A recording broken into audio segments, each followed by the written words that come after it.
नमस्ते दोस्तों। विश्व में सबसे बड़ा दानी कौन? मैं आपको महाभारत के समय ले चलता हूँ। इंद्रप्रस्थ जो पांडवों को मिला था और महाराज युधिष्ठिर यानी धर्मराज वहाँ के राजा थे और वो दरबार में कोई भी आदमी आता था, कोई याचक आता था तो उन्हें दान करते थे, जो भी जिसे चाहिए वो देते थे। सब लोग कहते थे कि युधिष्ठिर यानी धर्मराज बहुत बड़े दानी हैं, उनकी प्रशंसा करते थे, आपके जैसा कोई भी नहीं। एक दिन ऐसे ही दरबार में बातें चल रही थी, सबसे बड़ा दानी कौन? तो सब लोग बोले महाराज युधिष्ठिर, महाराज धर्मराज। तो वहाँ पे भगवान श्री कृष्ण भी थे। भगवान श्री कृष्ण ने धर्मराज को कहा कि हे बंधु, दुनिया में आप बड़े दानी हो, लेकिन जब सबसे बड़ी दानी की बात आती है तो वहाँ पे आपसे ही बड़ा एक दानी है और वो है कर्ण। तो युधिष्ठिर को बहुत आश्चर्य होता है।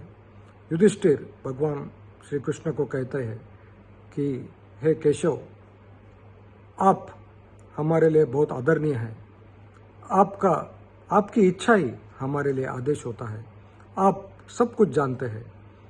आप यह बोल रहे हैं कि कर्ण मेरे से ही बड़ा दानी है, तो ये मुझे समझ में आ रहा है, लेकिन फिर भी ये कैसे, ये प्लीज़, ये कृपया आप मुझे बताइए। तो भगवान कृष्ण कहते हैं कि अभी तो मैं नहीं बताऊंगा, समय हर एक की परीक्षा लेता है, तो हम कुछ दिन रुक जाते हैं और वो विषय वहाँ पे समाप्त हो जाता है। 5-6 महीनों के बाद वहाँ पे बहुत बारिश होती है, सभी जंगल पानी में भीग जाते हैं और लोगों को खाने की भी सुविधा नहीं होती है। तब एक ऋषि दरबार में आता है और वो युधिष्ठिर को कहता है कि हे राजन, मुझे एक बड़ा यज्ञ करना है और उस यज्ञ के लिए मुझे चंदन की लकड़ियाँ लगने वाली है, ये मेरा अनुष्ठान है। तो मैंने बहुत जगह ढूंढा, मुझे चंदन की लकड़ियाँ नहीं मिली, तो कृपा करके क्या आप मुझे दे सकते हो? तो धर्मराज बोले, अरे ये तो बहुत आसान है।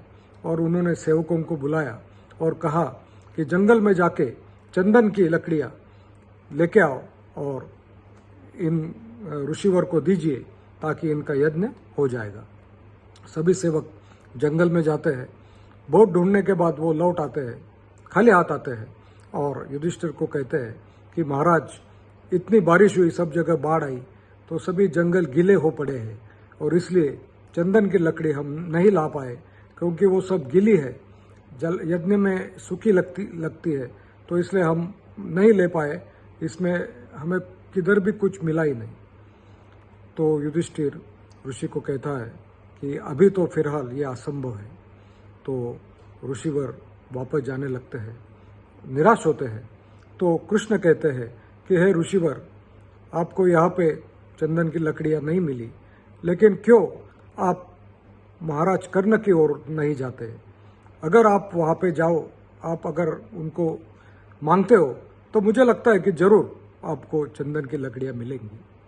तो वो ऋषिवर कहते हैं ठीक है, आप कहते हैं तो मैं महाराज कर्ण की ओर जाता हूँ, और वो जाने लगते हैं। उतने में कृष्ण युधिष्ठिर को कहता है कि हम भी जाएंगे, थोड़ा हमारा वेश बदल के जाएंगे ताकि कर्ण को हम पर डाउट ना आए। और वो दोनों उस ऋषि के पीछे पीछे चले जाते हैं। जब ऋषिवर कर्ण के पास जाता है और चंदन की लकड़ियाँ मांगता है और कर्ण सेवकों को कहता है, सेवक भी यही कहते हैं कि बहुत बारिश हुई है इसलिए लकड़ियाँ नहीं पिल पाएगी। तो ऋषिवर बोलता है कि मुझे इधर भी कुछ नहीं मिला और वो चलने लगता है। उतने में कर्ण कहता है कि हे ऋषिवर, रुकिए, ऐसा हो ही नहीं सकता कि मैं आपको जो चाहिए वो ला न सकूं। एक दिन सूरज नहीं उगेगा, लेकिन मैं चंदन की लकड़ी तो लाके रहूंगा, और एक सूखी लकड़ी भी मिली तो भी मैं आपके लिए लाके रखूंगा। और वो जंगल में चलने लगता है। उतने में कर्ण के मस्तिष्क में एक विचार आता है और वो सेवकों को कहता है कि सेवकों इधर आओ, मुझे याद आया कि मैं जिस शयन कक्षा में सोता हूँ उस शयन कक्षा के छत और खंभे चंदन के हैं, वहाँ के दरवाजे खिड़कियाँ भी चंदन की है। तो आप मेरे शयन कक्ष में जाइए और वो खंभे खिड़कियाँ दरवाजे सब तोड़िए और वो इधर लेके आइए और ऋषि को दीजिए, ताकि उनका यज्ञ होगा।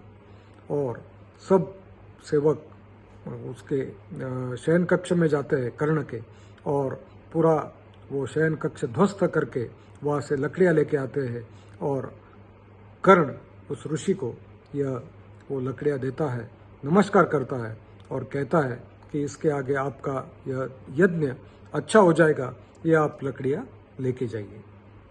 और कृष्ण मुस्कुराते हैं और अर्जुन को कहते हैं कि देखा सबसे बड़ा दानी कौन है, क्योंकि आपको ही लकड़ियाँ देनी थी, कर्ण को भी देनी थी, लेकिन आपके दृष्टि में या आपके मन में आपके शयन कक्ष याद नहीं आया। आपका भी शयन कक्ष चंदन के लकड़ियों का है, लेकिन आपको वो याद नहीं आया, क्योंकि आप मन से कोई बात देना नहीं चाहते थे। और तब समय ने संसार का सबसे बड़ा दानी कर्ण को घोषित किया। दोस्तों, हम भी अक्सर हमें जो चीज़ें नहीं लगती है वो हमारे घर में हमारे सेवकों को देते हैं, लेकिन ऐसी बातें देनी चाहिए जो आपके भी काम आती है। ऐसे बातें जब हम हमारे सेवकों को या आजू बाजू के लोगों को देते हैं, तभी वो सच में दान कहलाता है।